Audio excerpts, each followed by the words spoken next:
and congrats on this film. I really, really enjoyed it. It was a few more jump scares than I anticipated.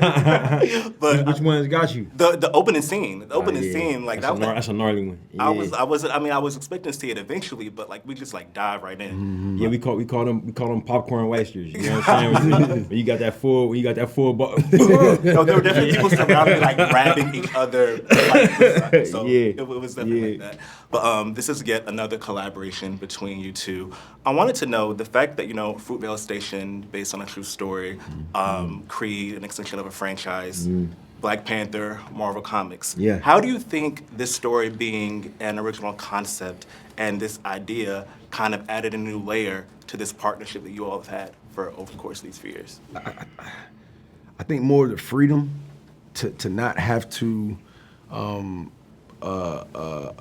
align with an existing IP or in expectations and preconceived notions of what something is or not. We were able to he was able to be the architect of the world, you know what I mean? And I got a chance to live in it,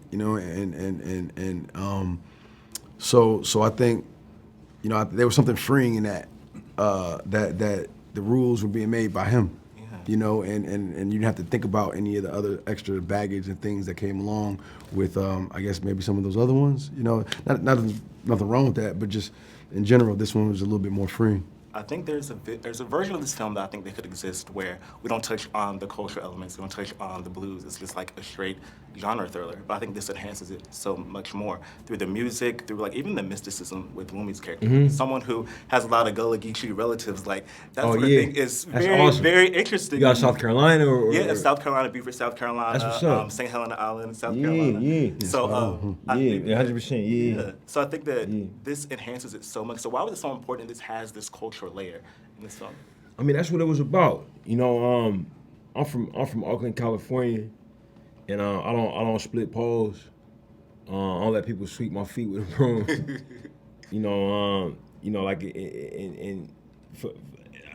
I never thought twice about why. You know what I mean? It becomes second nature until recently. You know what I'm saying? And it's like, like black people, whether we in like the southern states or the coastal or Midwest, we pretty superstitious universally.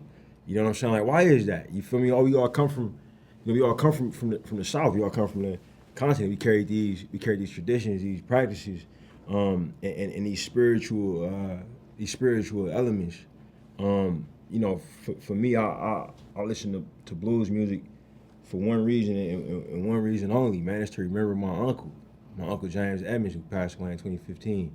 Born and raised in Mississippi, moved to Oakland, married my grandmother's little sister. You know what I'm saying? And I would listen to those records when I wanted to spend time with him. After he died, it took on a new meaning. You know what I'm saying? And when I play those records, if I close my eyes and I'm in the right space, I can feel him next to me. This screenplay was written in that state. You know what I'm saying? I was writing things I think my uncle would laugh at. You know what I mean? Things I think my uncle would enjoy.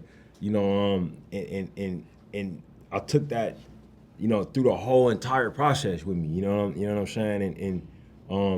And we shot it in New Orleans, which they call a haunted city. No. It was my first time being there, and I left convinced that city is haunted, but with black spirits. So I was very comfortable there. You know what I mean? Like I felt like I was always like somebody was always rubbing my back. You know what I mean? If that makes sense. And it permeated. I think that permeated our set, man, and gave the project, a little bit of extra for us when we needed it, if that makes sense. But the film had to have it. You know what I mean? That's in blues music. Blues music goes hand in hand with the church. It's there in the black church, and it's not just a black thing down there. You follow me? Yeah. Similar to the movie. You got Chinese Americans down there. You got obviously the indigenous First Nations down there. In this case, Choctaw.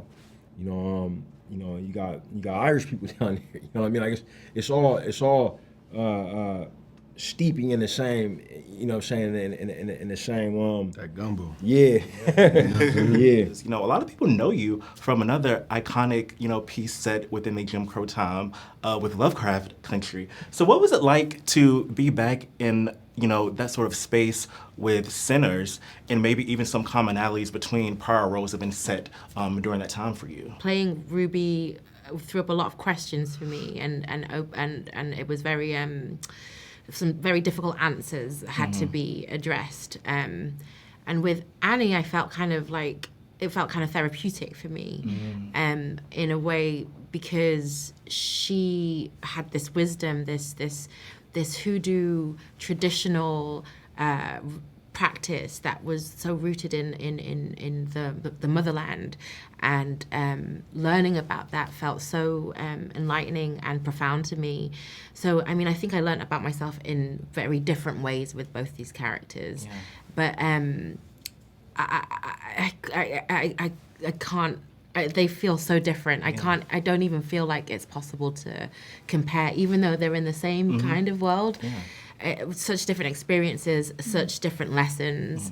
It was. I mean, we're talking about a mother, a grieving mother, a grieving parents who reconnecting, reestablishing, caring for each other, and starting on a new venture together, and community, and music and family, and then trauma and loss again. So they're very different, but equally throw up lots of questions for me internally. Yeah, absolutely. And Hailee, for you, I saw you spoke recently about how working on this project allowed you to connect with some of your own family history that it kind of not really surfaced for you before, and kind of recontextualize all of that. So I want to know the process of doing this film and how that kind of helped you with that journey.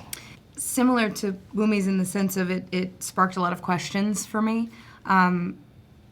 It's always so fun. The research for the job is always the best part, right? One of the best parts.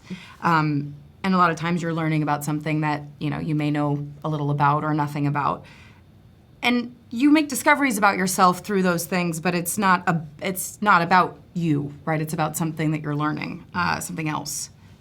And with this, it was my family. The research was my family and my family history, and a lot of times it didn't feel like, again, research being like the best part of the job didn't feel like part of the job. It felt like these amazing conversations that, like I'd mentioned, easy to say I wish happened sooner, but I'm so grateful that they're happening now. And even after seeing the movie last night with just some family, it's like the conversations about this movie are so important. But it brought me so much closer to my mom and to my grandfather. And yeah, I mean, this role, my imagination ran wild with thoughts of what his life might have looked like growing up, what his parents' life might have looked like, and I'm just so honored to be a part of this story and of this world that, while it's wild and exciting and fun, and there's jump scares that'll really get you, and the music is incredible, it's so important, and this served me in a way that I didn't know I needed so bad. The experience of the Chinese American in the Mississippi Delta was something I had never knew existed before this movie, and I was so interested. And I Me was too. Listen, No idea. after the movie, I was Googling trying to figure out more Did you information. find that documentary? Yes. Wasn't that fascinating? Yes, I bookmarked it. I'm like, I'm diving into this later. But I wonder, what was your research like for this, and just diving into something that a lot of people just don't know about? Well, that's exactly where the inspiration came from. I'm not going to speak for Ryan, but the character is inspired by his family, Azinzi's family, actually. And so my character, Grace, is very much coming off of Gilroy Chow and Frida Kwan in the documentary. And I watched and studied her dialect. She was my inspiration for Grace, and learning all about it, much like you, I didn't know anything about the Chinese American community. In the 1930s, they were a crucial part of tying being the bridge between the black and white communities, because it was such a segregated time, where they provided grocery stores for both communities, but everyone still had to stay in their lanes to avoid trouble. But yeah, it was just so. I loved learning about it, and I'm really excited for people to know more about this part of history. And Delory and Omar, for both of you, I immediately think that the music element to this, the blues element of this, it immediately sets this apart from any sort of like genre pick, any sort of vampire thriller, because you have history, you have generational connections there. So for both of you, did you have any sort of connection personally or culturally with blues that helped you connect with this film even further?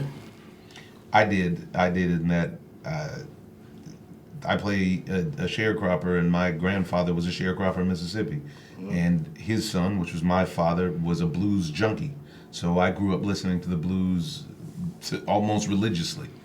Just some of the loudest music you'll ever hear in your life. And it's and I will say this, even as a child, usually with your father's music, you're like, oh, that's yeah, come on, man. It wasn't that. And it speaks to what you speak about a lot, with the foundational element of the blues. Man, that blues translates. Yes. You play good blues, everybody's gonna feel it. Yes. Yeah. I didn't have that background, and although I listened to blues, no question, but this film caused me to take a much deeper investigation into the culture, the music itself, the culture of the music, the history of the music, the tradition of the music, all of that, and I studied all of that, in not only pre-working on the film, but during the film, and I was listening to a lot of music, all blues, Delta blues, all the time. Miles and Jayme, I'll start with you first, because your characters, have this connection that we see. And I think this connection is driven by, their performers. They're musically inclined. I don't know, for you, in this film that has so much of, the history of blues intertwined in it, do you have any personal connections to music, especially blues, that allowed you to connect with your characters a bit more? Well, I'll say for me, I music is always a way in for me as an actor. I tend to create a level of some kind of playlist for my character for discovery. And I grew up mainly in gospel music and surrounded by gospel sounds, which is like the other side of the coin of blues music, right? And so getting to explore the blues was such a rich opportunity, but also it felt like I was coming home to something that I didn't know, was available to me in my voice. And in this one right here, I swear he got somebody great-great-granddaddy's voice sitting right on his throat, okay? So also getting to be inspired by him and hearing him and watching him perform, that was easy work then to do as Perline in that relationship and how they sing to each other in a way. Yeah, for sure. Much like her, I did come from a gospel background, just growing up in church, so I also see that connection between the blues. And, music is there to kind of convey all different types of emotions. So I feel like the love interest definitely stems from music, and as you see throughout the story, they just kind of get closer throughout the day. Yeah.